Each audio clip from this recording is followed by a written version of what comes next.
अब तो शायद ही कोई ऐसा देश होगा जो इतना नीचे गिर सकता है। कल ही मैंने एक वीडियो बनाई थी जहां पे बताया था कि मालदीव्स भारत के 88 इंडियन मिलिट्री पर्सनल ऑफिसर्स को निकालना चाहता है अपने देश से। लेकिन फिर भारत के एक्सटर्नल अफेयर मिनिस्टर से रिप्लाई आता है कि हम मिलिट्री पर्सनल्स को तो ले लेंगे, लेकिन उनको हम रिप्लेस करेंगे with competent Indian technical personals. और यह सुनकर पूरी तरह से मालदीव्स का तो खून ही खोल गया था। लेकिन उसके बाद अब जो कांड मालदीव्स ने किया है, ये तो यकीन कर पाना मुश्किल है।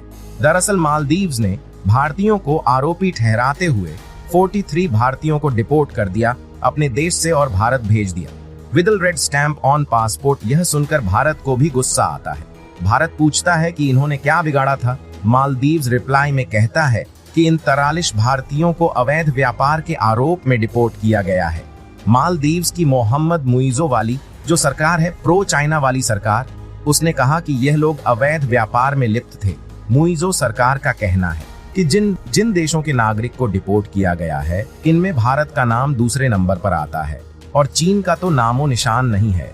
मालदीव्स का कहना है कि टोटल बांग्लादेश के 186 विदेशी नागरिकों को डिपोर्ट किया गया है, जिसमें सबसे पहले तो बांग्लादेशी नागरिक शामिल है, फिर भारत के आते हैं और फिर श्रीलंका। अभी तक फिलहाल कोई तख्ता सबूत पेश नहीं किए गए हैं मालदीव्स की सरकार से।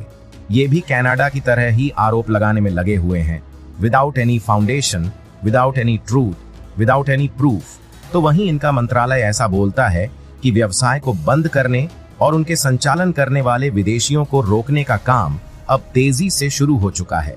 जिस तरह से कांड हो रहे हैं, टाइमिंग भी काफी इंपॉर्टेंट है। एक के बाद एक नए नए इंसिडेंट होते जा रहे हैं। चाइना विजिट के बाद लगता है कि मालदीव्स को तो कुछ ज्यादा ही कॉन्फिडेंस आ गया और ये भारत को नीचा दिखाने का कोई भी मौका नहीं छोड़ रहा है।